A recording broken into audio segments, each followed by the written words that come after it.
Hello everyone, and welcome to a slightly different mail time video. We have some items at work, and normally what happens to these items is that when they become obsolete, they go into a metal hopper and are sent off to be recycled. But here lately the company has been having silent auctions, and it is to sponsor Relay for Life. If you know anything about Relay for Life, it's part of the American Cancer Society. So they decided that they would start auctioning this stuff in a silent auction and give the employees a chance to bid on it. Well, there was several items I bidded on, and I won both items. And as you can see, it has a description here of a volt tester, minimum bid $20. Well, I just doubled my bid, and I said, what the heck, if I win it, maybe I can use the cabinet if it doesn't work.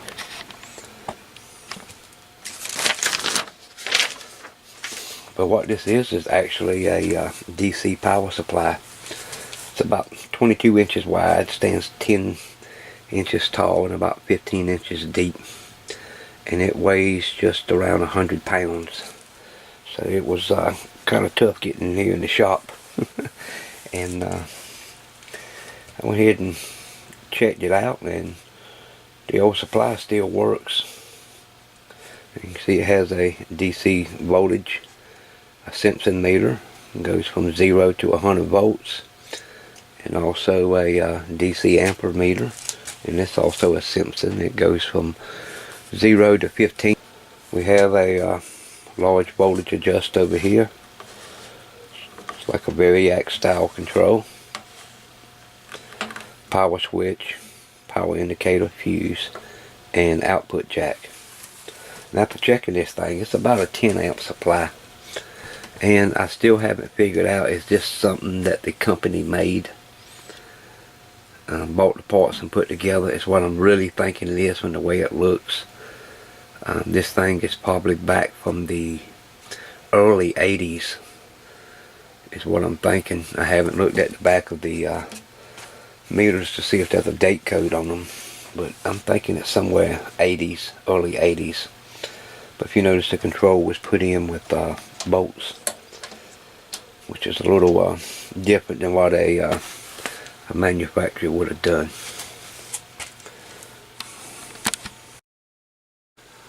And what I really liked about it was the cabinet.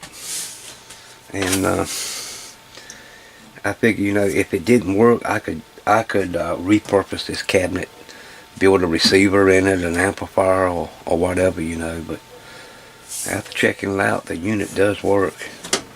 But it has a hinge cabinet here. And we'll get this opened up so you can see in it.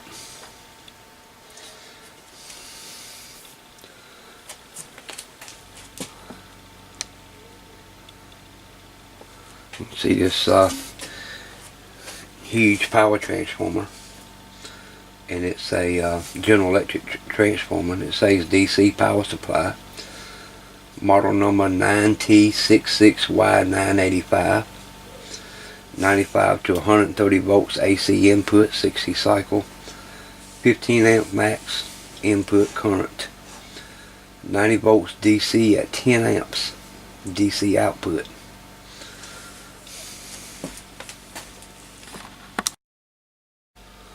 So we're looking inside here, we can see the big rheostat control. Let's see, it's like a variac style control in here.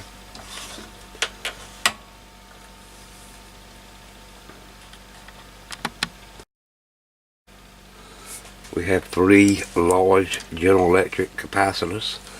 We have 9,000 microfarad at 100 volts DC. And here our rectifiers are mounted down here on the bottom. We have this big cooling fence here. There's a couple of big power resistors here, and there's another big cap under here that I can't read what's on it, but it has the termination block mounted on top of it.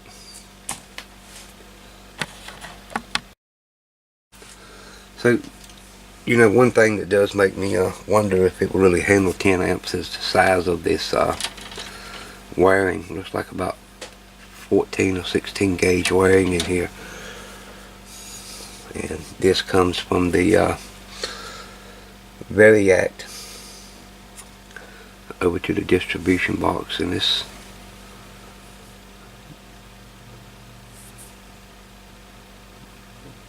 Markel Flex Lead 200C,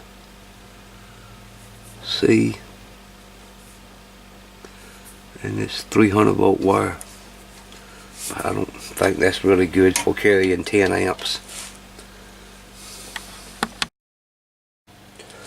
Since this came out of the calibration lab, the company would have used it for calibrating a known voltage to a piece of test equipment or something. It could have been a voltmeter or different components. A lot of the lift trucks, you know, we run on 12, 24, 36, 48, and 80 volts. And this supply will cover all the way up to that.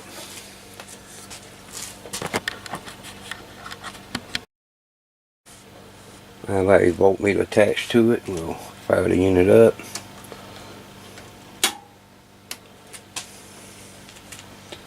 We'll bring the voltage up.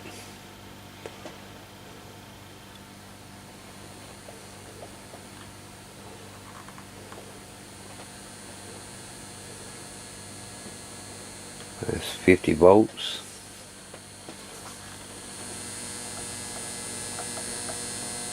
Hear a slight hum in the unit as we increase max voltage.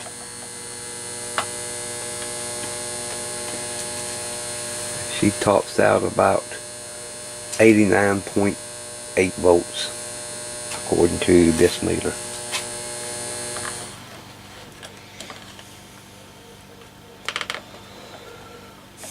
So we see our volt meter works, but I'm not sure about the amperage meter. I do not have a good DC load to test this on, so I'll take these two resistors and just plug in here just to see if we get any deflection from the amp meter. And we're not going to turn it on or turn the voltage up too high. We just want to see if we see any current load.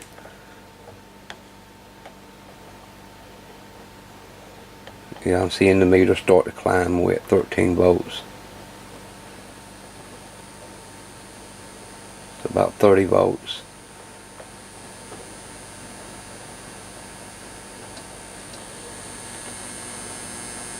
And we're at about, whoa, yeah, we got smoke. So it looks at about 1.5 amps. Our little test load starts to fail. But at least we do know that the DC amp meter is working. Now I could find something here in the shop and hook up to it and draw some amperage, but I mean digging out stuff. But anyway, we do know that works. Well, since the unit does work, I think what I'm going to do is just clean it up a little bit. Put it down here under the desk and use it for another voltage source. Now sometimes I do get equipment in here that requires a different input voltage. A few months ago I had a piece of military equipment in here that ran on 48 volts, and with this I would be able to power that up. At the time I had to take several car batteries to put in series to power up a piece of a receiver that was in here that was military style. I do have some other supplies that go up to about 20-25 volts, but I don't have a good supply that would cover anything over that, so looks like a good candidate for that. So looking at the QC stamp on the back of the meter, looks like 23rd of 77, and I can't read what's on the other meter, but this is the only date code that I can see. So this is the next items I bidded on. It's a set of 4 Simpson meters, and the minimum bid was 20 bucks. And I had to have these, even if I was to never use them for anything. I just couldn't let these go, because these things are vintage, and on eBay they're going for a right good price. So what we have here is a amp meter. It's 0 to 100 DC amps. We have another one that's 0 to 150 DC volts. This one is 0 to 500 DC amps, and this one is 0 to 500 DC amps. But what really got my attention on these is that, you know, they're in the box. They were new when they were purchased. And this one's marked 387. I'm guessing 3rd month of 87.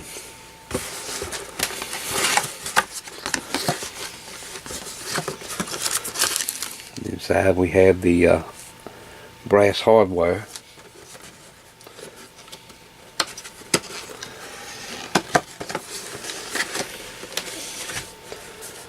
A little bit of tissue paper.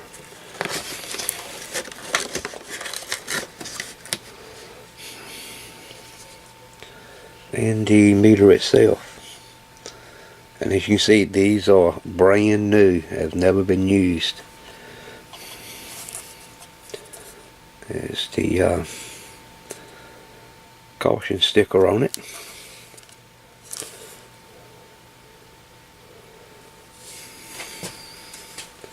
And looking here at the date code, it looks like 10 of 87. What it looks like on the back.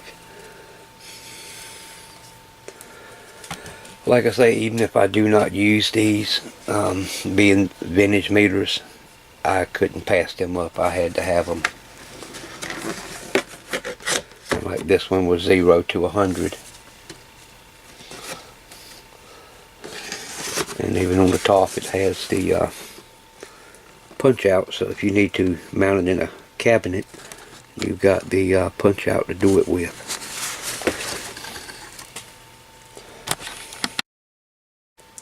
And this one is the DC volts. It's 0 to 150 volts.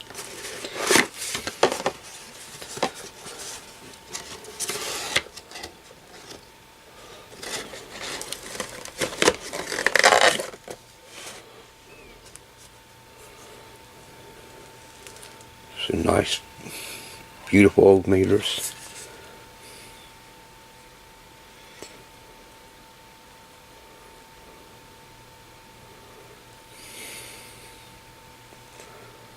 So I'm not quite sure about these, if this is date code or not, because this one's stamped 702. And I know these was here at the company back when I started in the early 90s. So I know they've been in there that long. And here on the bottom you can see I say 1,000 ohms per volt. So I'm not sure about these date codes. I know they've been there a long time.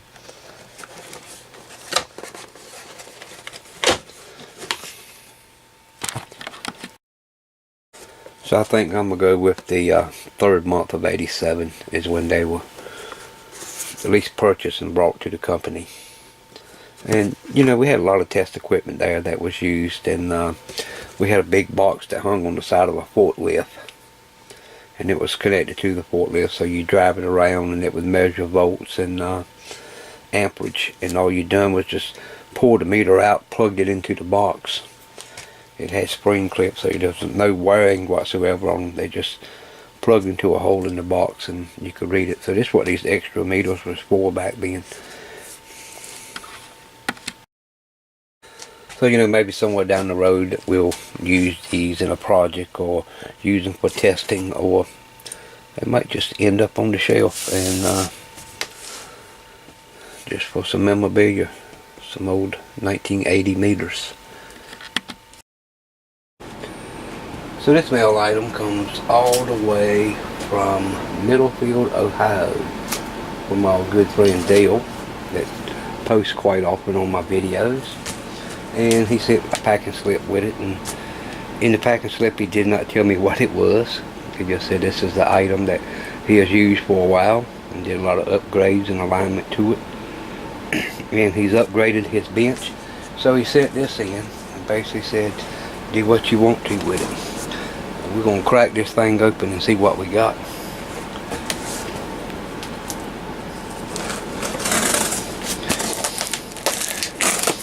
It's always exciting when people send random stuff in. You know, he did give me an email and tell me he was sending something, so I'll be on the lookout for it. And it's nice when people do that, especially on repairs. I like to have confirmation when you send something in for repair instead of it just showing up.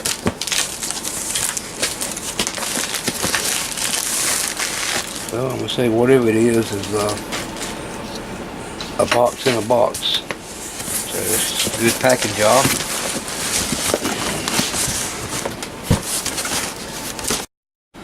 And I'll tell you, I got to have a cleanup in here big time. The past 3 weeks has been crazy. It's been one repair after another. Yeah, I see a metal case.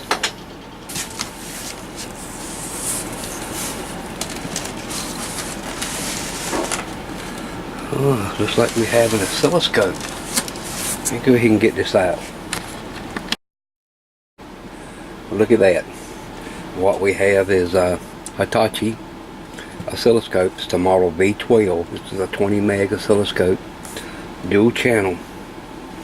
Now, when I saw the top of the case, I knew right then, God, it looks just like an Hitachi. And believe it or not, there's a funny thing behind this. I used to work for a company called Savin Hill Page East, and this was in the 90s. And what Savin Hill Page East was a GE land mobile radio telephone business band company, and they were located out of a Husky. Well, they had gotten big time into 800 megahertz trunked radio with telephone interconnect, and you know, at the time there was no cellular in this area. So I started on with them. I drove to a Husky every day, which is about an hour and 15 minutes away, and I did that for 3 months. And we had a little place over here called Todd Stereo that did installs on the GMX 8712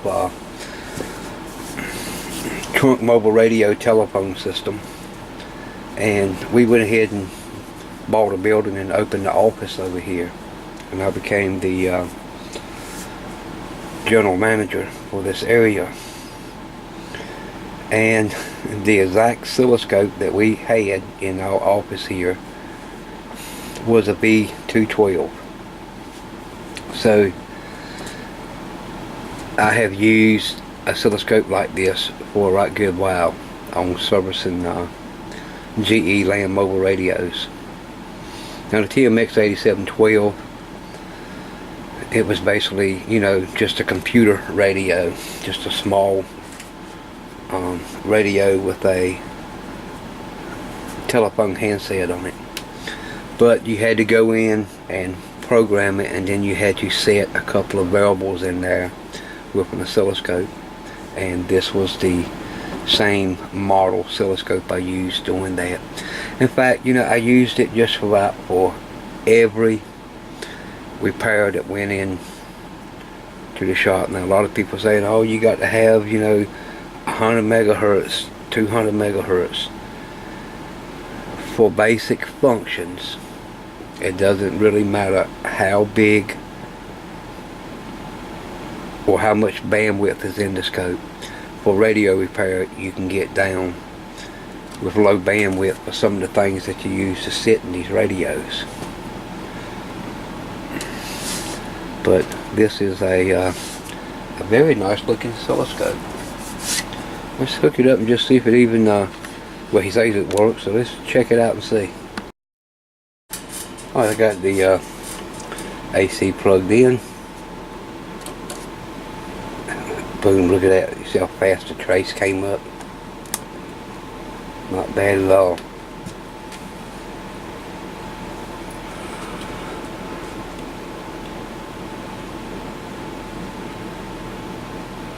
Trace rotation's off just a little bit.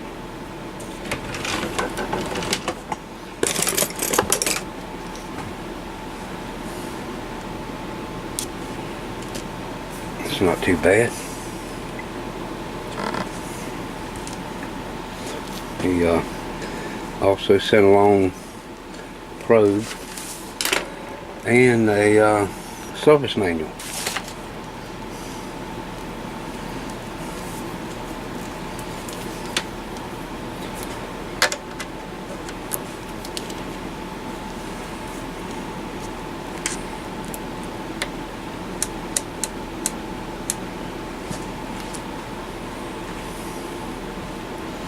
There we go.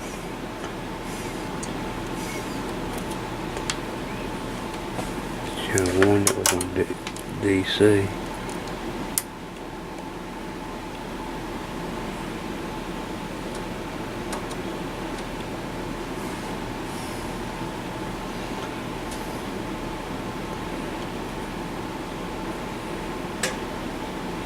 Nice bright trace. Go to channel 2. Okay, there's channel 2. Had to get the trigger set on it. This looks pretty good.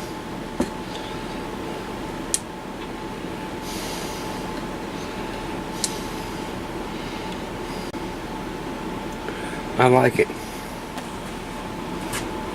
It's a very nice looking scope. Now I'm not sure what I'm gonna do with it yet. But you know, I love my old Crow oscilloscopes.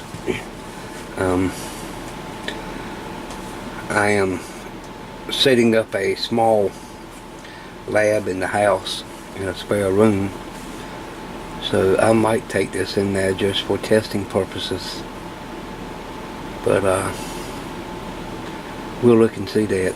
Thinking about taking this and taking the old that 01 DSO in the house. I didn't want to take my other scopes in because I use them quite often out here. So maybe this will be a good candidate to go in the house, and we'll use it for a while, and then when I pick up something else a little bit higher meg, maybe we'll pay this one forward and give it a good home for someone else. Anyway, Dale, I thank you very much. That's a nice looking scope. Seems to work good. Again, guys, 20 megahertz. It'll do about what we need to do just for checking things in radios. You know, 200-300 megahertz is nice, but this will still do what you want to do with it. One thing that this does have is XY mode. As you can see, I just put it in XY mode. So you could build a little box that has an RF sampler and demodulation. And if you're working on CB radios or whatever, you can use this to look at your signal by using this little box right here. And that's exactly what that's for. It's the RF sampler port and a demodulator. And you hook your demodulator up to your X and your sample up to your Y. You put it in XY mode, and you can look at the audio picked off in your RF carrier, so that will show your RF carrier and your audio, and also your trapezoid waveform. Anyway, again, Dale, thank you very much. I went ahead and removed the covers off of it so I could have a look inside of it. You can see this big 6-inch CRT sitting in here, and as you can see, there's a rod that goes all the way through to a real power switch mounted back here in the back. See our main transformers down here. It's our horizontal tom base board. There's also a protection fuse mounted here, and the horizontal tom base also has the power supply mounted on it. Flip the unit over. Well, see, we have some regulation mounted here on this rail.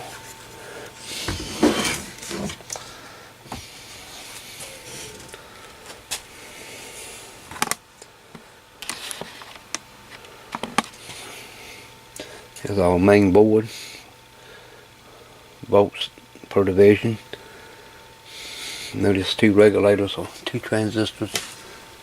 And there's two transistors on each one of these tabs, and it's got a little spacer here in the middle, hold them together, keep them from flapping around. We noticed our input jacks here up here on the front are mounted directly to the chassis, and they're just using a wire going over to the front end board here.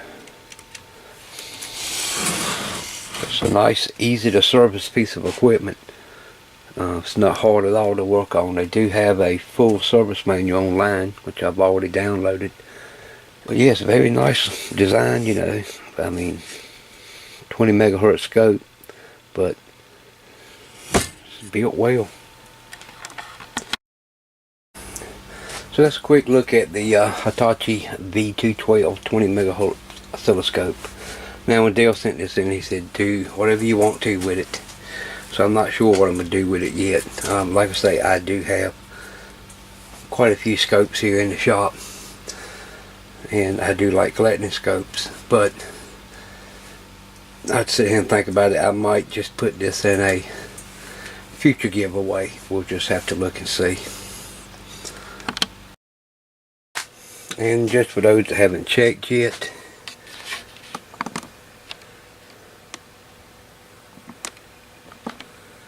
we're at 4,986 subscribers.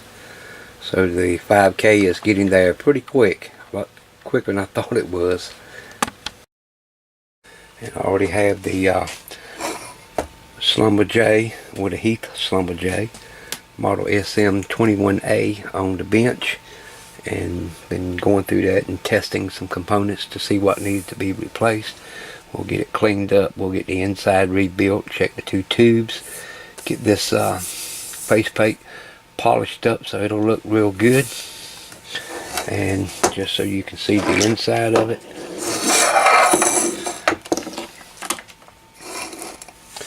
it is very clean inside, almost like new. Even if you look at the wafer switches, you know, they're not black like you see on a lot of them. You can still see the old caps in there. They'll be coming out. They have these high grade precision potentiometers in here, which are ball bearing controlled, so they look real good. Good high accuracy. And if we look at our battery holder, you can see it's in perfect condition. We'll get a back view of it too, so you can see down in there, no corrosion. Looks great. So this will be a very nice meter once it's you know, the caps are changed, and I finished checking all the resistors to make sure they're all within tolerance. The only thing I don't like is that someone went in here and cut a square hole. You know, it's usually a rounder hole for the AC cord to go through. Someone cut a square hole through here, and that was so it could accept this AC mains plug. But you know, it's simple. Just take the plug off and put it through the round hole. But you can see model SM-21-A, serial number 80437. So I'm already working on getting this all straightened out, and we'll build us a probe to go in it. We'll do that on video also, and we'll be giving this meter away. So the only thing I don't have for this meter is the original mounting bracket. As you can see here on this one, there's a aluminum mounting bracket that holds it into the bench in case you want to mount it. I'm going to see if I can find a piece of aluminum and bend it and cut it to make it work. I'll look around and see what I can find on that. Next up, we have a package just up the road in Virginia, and this is from Travis. Let's open this up and see what we have. Oh, that was a fail. There we go.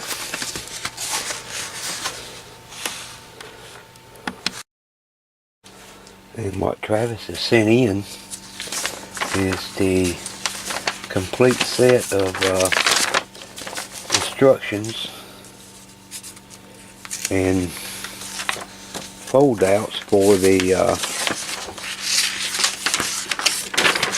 Syncor CB42. If you remember those that we were working on, and these are in very good quality, a lot better than what I had, which was pieced together. You can see it shows all the colored voltage, and you got the color legend here, so you can figure out what the signals are. That's very nice. I appreciate that, Travis. This always comes in handy. There you go, the CB42 automatic CB analyzer. This is good stuff.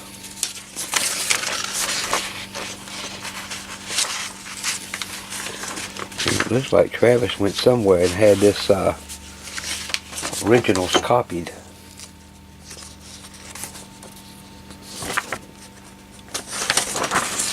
Whoever did it did a great job of it. Very easy to read. Sheet 4.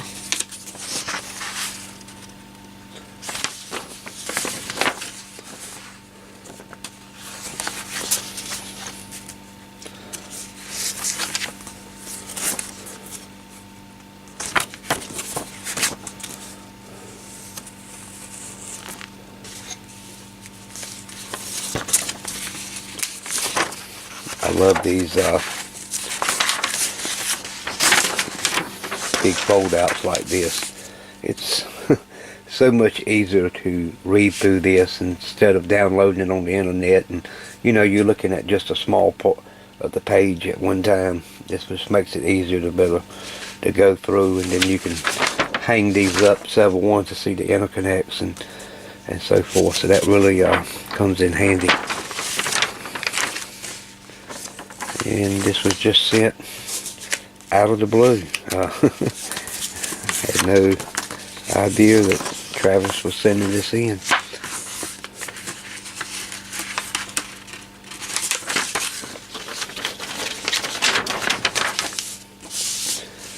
Board H.